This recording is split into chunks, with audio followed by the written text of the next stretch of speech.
अभी एक साथी ने भी कुछ बातें ऐसे बोल के चले गए जिसको कहना ही नहीं चाहिए था, कोई जरूरत भी नहीं है।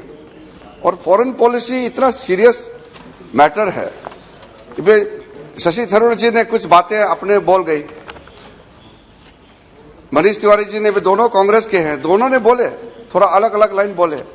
अगर इसको अब बाहर चले जाएंगे तो बोलेंगे कि ये कांग्रेस ने ऐसा बोला है, तो कांग्रेस का पॉलिसी लगने लगेगा। इसलिए सरकार में भी हम कुछ बोलेंगे तो लगेगा कि ये सरकार का पॉलिसी है। इसलिए इसमें दो आवाजें फॉरेन पॉलिसी को लेकर के नहीं उठना चाहिए। और कभी कभी ऐसा भी हो सकता है कि एक मेंबर ने कुछ बात कहे और इंडियन पार्लियामेंट में ऐसा बात कही है तो देश के छवि में भी वो असर पड़ता है। इसलिए मैं समझता हूं कि कुछ बातें हैं, कुछ पॉलिसी है जिस पे हम एकजुट होना चाहिए। बहुत सारा सदस्यों ने कहा है कि फॉरेन पॉलिसी में तो हम एकजुट होना ही चाहिए। ये जो यूक्रेन क्राइसिस का, जैसे मैंने कहा, जिक्र तो हमारा डिटेल में फैक्ट्स, फिगर्स, पॉलिसी मेरे colleague.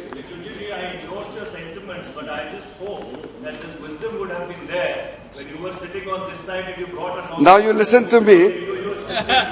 I hope that Now you, yes, exactly with that spirit, I'm going to make a quick intervention, not more than 7-8 minutes. Sir अध्यक्ष जी, आपने अभी सुना है, कई बातें कही है, तारीफ भी किया, और तारीफ करते करते फिर ये कहते हैं कि आपने इतना अच्छे स्टंपिंग क्यों किया, क्लेम क्यों किया। जब एडवाइजरी इशू हुआ तो फिर आप बोलते हैं एडवाइजरी इशू नहीं किया। हम बताते हैं कि एडवाइजरी किया है, फिर आप बोलते हैं क्यों क्लेम करते हैं।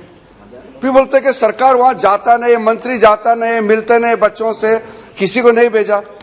फिर जब भेजते थे फिर बोलता है कि आप फिर दिखाता क्यों है, फिर चेस्ट हम्पिंग क्यों करते। अरे तो करे तो क्या करे, नहीं करे तो भी आप पूरा आपत्ति इसमें उठाते हैं, करे तो भी आपको तकलीफ होता है। तो इसलिए आप लोगों को मैं बहुत ही विनम्रता पूर्वक से मैं कहना चाहता हूं कि इस तरह का लड़ाई का सिचुएशन में, लड़ाई जैसे हालत में सरकार जो भी करता है वो देश के लिए करता है, और सबको उस समय तक तो कम से कम मौन व्रत रखना चाहिए।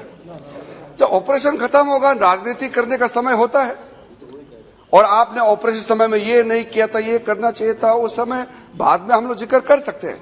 लेकिन जब ऑपरेशन चल रहे हैं उस समय में भी यहाँ दुनिया भर का बातें जो है लिखी जा रही है।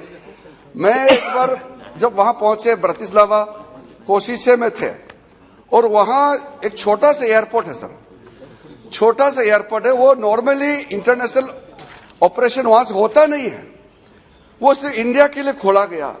हम यहां से निकलने से पहले प्रधानमंत्री, वहां के प्रधानमंत्री से बात किया, और एक एयरपोर्ट को हमारे लिए पूरा यूज करने का अनुमति दिया, हमको पूरा अंदर तक एक्सेस दिया। इतना वहां कर रहे, हमारा 24 घंटे वहां मिशन के लोग लगे हुए हैं।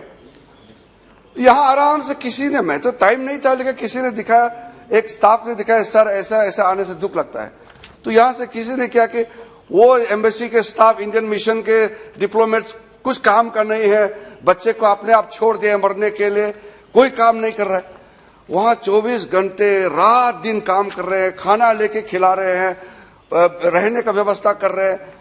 और ऐसे समय में यहाँ बहुत ही रेस्पॉन्सिबल इस देश का पॉलिटिकल लीडर्स इस तरह का जो बातें करते हैं, उससे कितना तकलीफ होता है। कुछ समय के लिए तो आप रुक सकते थे। मेरे पास में भी हजारों संख्या में SMS, व्हाट्सएप आया, इसको उठा के लाइए, इसको लाइए, इसको लाइए। हमने कहा कि यहाँ ऐसे सिचुएशन में किसी को प्रायोरिटी दे करके आपको पहले एयरक्राफ्ट भेजेंगे, ऐसा नहीं है। वो व्यवस्था बनाया हुआ है, और व्यवस्था के मुताबिक जितने भी आ रहे हैं, एक तो वो लड़ाई का माहौल है, उसमें जो पहले आएंगे उसी को भेजेंगे। कि किसी MP ने, किसी चीफ मिनिस्टर ने कह दिया इसलिए आपको पहले लाइन तोड़ के आगे भेजेंगे, ये तो सब नहीं कर सकते।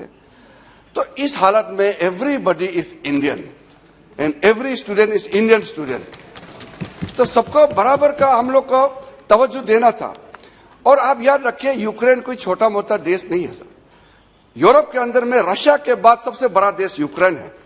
यूक्रेन इतना बड़ा साइज है, और वहां लड़ाई का जो माहौल में हमारे जो लोग बच के आए, निकल के आए, किस परिस्थिति में आए, अब जरा उसको कल्पना कीजिए, ईस्टर्न यूक्रेन से वेस्टर्न तक आना, और वहां हम किसी यूक्रेनियन को कह भी नहीं सकते कि आप हमारा क्यों मदद नहीं कर रहे हैं। वो खुद अपने बचने में लगे हुए हैं या वो काउंटर ऑफेंसिव में लगे हुए हैं, सारा इमरजेंसी लगा हुआ है, और इस हालात में सारा चल रहा है। और यहां आराम से कोई बोल देंगे कि क्यों स्टाफ नहीं भेजा, तो वहां हमारे कोई इंडिया का तो मिलिट्री ऑपरेशन तो नहीं चल रहे हैं, हमारे वहां जो सिविल स्टाफ है, एम्बेसी के लोग हैं, वो काम कर रहे हैं, और वो भी जो पूरा शेलिंग हो रहे हैं, फायरिंग हो रहे हैं, मिसाइल छोड़े जा रहे हैं, और ऐसे बीच में कितना मुश्किल में, जिसके लिए ट्रेन नहीं है, फिर भी हमारा डिप्लोमेट जो मिशन में जितना काम करने वाले हैं, वो पूरा अपने जोखिम जान को डाल करके काम कर रहे थे। और इस समय सर, क्योंकि सर जब मैं अपने आंखों से जो देखा, और बॉर्डर एरिया में हमारे इंडियंस तो आ ही रहे थे, और यूक्रेनियन लाखों में जा रहे थे, लाइन मैंने देखा, लाइन खत्म नहीं हो रहे थे, इतने लोग आ रहे थे, इतने लोग जा रहे थे, और इस बीच में हमारे भारत के भी लोग आ रहे थे। तो ऐसे हालत में ये सारा जो मैनेजमेंट करना सर, ये कोई आसान तो है नहीं।